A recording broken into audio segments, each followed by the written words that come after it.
Jadi begini, Alkitab merupakan satu kisah yang panjang dan hebat dengan banyak pergerakan atau babak. Perjanjian Lama menceritakan serangkaian kisah dalam babak pertama yang menjadi dasar bagi kita untuk memahami kisah-kisah selanjutnya. Tema-tema utama dan konflik dalam cerita yang disusun dalam pola-pola tertentu. Kemudian Perjanjian Baru melanjutkan semuanya ini sampai pada puncaknya, yaitu kisah mengenai Yesus. Begini maksudnya, babak pertama bercerita tentang Allah dan seluruh umat manusia. Allah menyediakan sebuah taman yang luar biasa bagi manusia yang diciptakan sebagai mitra Allah untuk berkuasa atas dunia. Namun dalam kebodohannya, manusia tunduk pada godaan si jahat serta memberontak terhadap hikmat Allah. Sehingga akhirnya mereka dibuang ke padang belantara, di mana mereka mulai saling membunuh.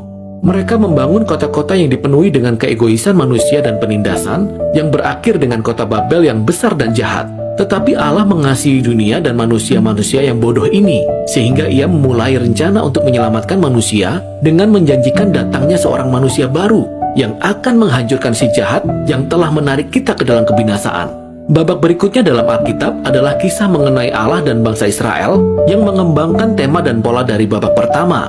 Allah memanggil sekelompok manusia baru dari Babel menuju ke sebuah tanah yang luar biasa, Abraham, Sarah, dan orang-orang Israel keturunannya. Allah berjanji bahwa melalui mereka, berkat Allah akan dipulihkan bagi semua bangsa. Tentu inilah manusia baru yang kita tunggu-tunggu. Namun orang-orang Israel kembali memberontak melawan Allah. Mereka membangun kota-kota yang dipenuhi dengan kekerasan yang berakibat pada kehancuran dan pembuangan kembali ke Babel. Tetapi Allah tetap memegang janjinya bahwa manusia baru akan datang dari garis keturunan Abraham. Ia adalah seorang raja dan imam yang nantinya akan menyelamatkan bangsa Israel dan seluruh manusia dari Babel agar berkat Allah dapat dipulihkan bagi seisi dunia. Nah, coba perhatikan. Kedua babak ini disusun menurut pola yang sama. Tetapi babak kedua merupakan versi yang lebih panjang dan lebih kejam dari babak pertama. Dan kedua-duanya memperlihatkan betapa tragisnya kondisi manusia, tetapi juga menyoroti janji Allah yang akan dibahas lebih lanjut di babak berikutnya, yaitu kisah para nabi dan penyair dalam Perjanjian Lama. Para nabi mengingatkan Israel dan bangsa-bangsa lainnya akan kejahatan mereka. Mereka juga memperingatkan bahwa suatu hari nanti Allah sendiri yang akan mendatangkan hari Tuhan dan membebaskan dunianya dari Babel. Ia akan datang melalui seorang imam dan raja yang ia janjikan, yang akan menderita sebagai hamba dan mati bagi dosa-dosa bangsa Israel dan seluruh umat manusia. Tetapi kemudian ia akan dimuliakan sebagai raja atas segala bangsa. Ia akan memanggil orang-orang lainnya untuk meninggalkan Babel dan bergabung dengan umat perjanjian baru, yang bersama-sama dengan Allah akan memerintah atas Yerusalem baru, yang artinya ciptaan yang baru. Jadi Perjanjian Lama diakhiri dengan mengantisipasi babak baru dalam kisahnya. Dan di dalam Perjanjian Baru, kisah yang sama akan dilanjutkan di dalam Yesus. Mari kita lihat bagaimana caranya.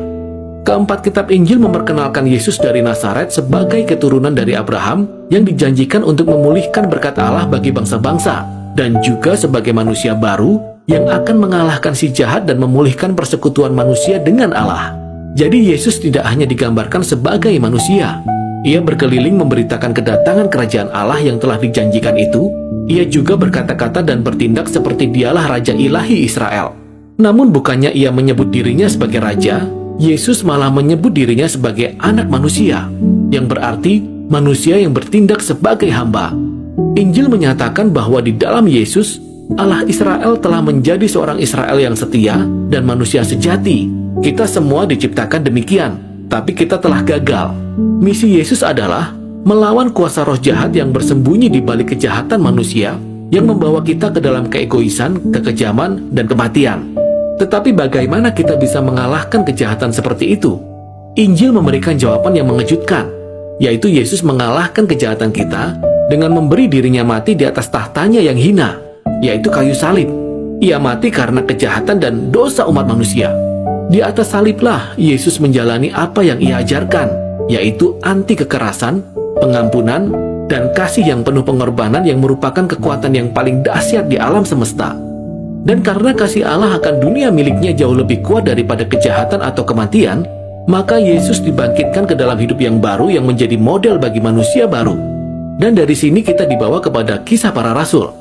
Melalui Roh Kudus, Allah memberi kuasa kepada para pengikut Yesus untuk membagikan kehidupan dan kasih Yesus kepada dunia. yaitu dengan mengajak orang-orang untuk meninggalkan manusia lama mereka dan menjadi manusia baru dengan bergabung ke dalam keluarganya Yesus dari berbagai suku. Disinilah surat-surat dari para rasul bisa masuk ke dalam ceritanya. Dalam surat-suratnya, para rasul berbicara kepada jemaat Kristen yang mula-mula, dan mereka menunjukkan bagaimana kabar baik tentang Yesus Sang Raja yang telah bangkit itu telah mengubah sejarah dan seharusnya juga membawa perubahan dalam setiap bagian dari kehidupan kita. Para rasul juga menjelaskan kabar baik itu dengan senantiasa mengacu pada kisah-kisah dalam Perjanjian Lama dan kisah tentang Yesus. Dengan demikian, kita juga bisa melihat kisah hidup kita sendiri sebagai bagian dari kisah Alkitab yang luar biasa. Segenap umat manusia telah terperangkap dalam pembuangan di Babel, tetapi Yesus datang untuk menyediakan tempat tinggal yang baru. Kita semua hidup seperti dalam perbudakan di Mesir, diperbudak oleh keegoisan dan dosa kita. Tetapi Yesus mati sebagai anak domba Paskah untuk membebaskan kita ke dalam tanah perjanjian. Manusia lama kita terikat pada kematian, tetapi kebangkitan Yesus membawa masa depan yang baru bagi manusia baru. Saat ini kita hidup di zaman yang penuh kejahatan, tetapi melalui Yesus dan Roh-Nya, ciptaan baru telah hadir di sini dan pada saat ini. Dari sini kita menuju ke kitab Wahyu, di mana seluruh kisah Alkitab menyatu ke dalam simbol dan gambaran yang sangat kuat. Yesus digambarkan sebagai anak domba yang disembelih yang kemudian diagungkan sebagai Raja Ilahi atas dunia. Ia memimpin umatnya keluar dari perbudakan dan pembuangan di Babel. Dan ketika mereka melawan kekuatan Babel, mereka mungkin harus menderita bersama pemimpin mereka yang tewas terbunuh.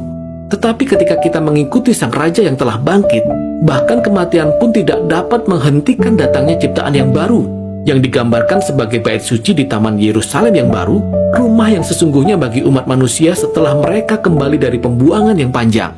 Maka di halaman terakhir Alkitab, langit dan bumi dipersatukan kembali, dan manusia baru menerima kembali tugas yang telah ditetapkan bagi mereka sejak dari halaman pertama Alkitab, yaitu berkuasa atas dunia bersama-sama di dalam kasih dan kuasa Allah. Perjanjian baru merupakan kumpulan naskah yang luar biasa, yang berisikan kesaksian dari para rasul, yang menuntun kita kepada Yesus yang telah bangkit itu. Dan melalui Roh Allah, perkataan manusia ini telah menjadi firman Allah yang memberikan pengharapan sejak abad pertama hingga abad ke-21. Setiap kitab menunjukkan bagaimana Allah, melalui Yesus dan Roh-Nya, menuntun kita kepada tujuan akhir dari dunia ini di dalam ciptaan yang baru. Dengan demikian, akhir dari kisah ini sebenarnya merupakan awal dari kisah baru yang belum diceritakan. Dan itulah inti dari Perjanjian Baru.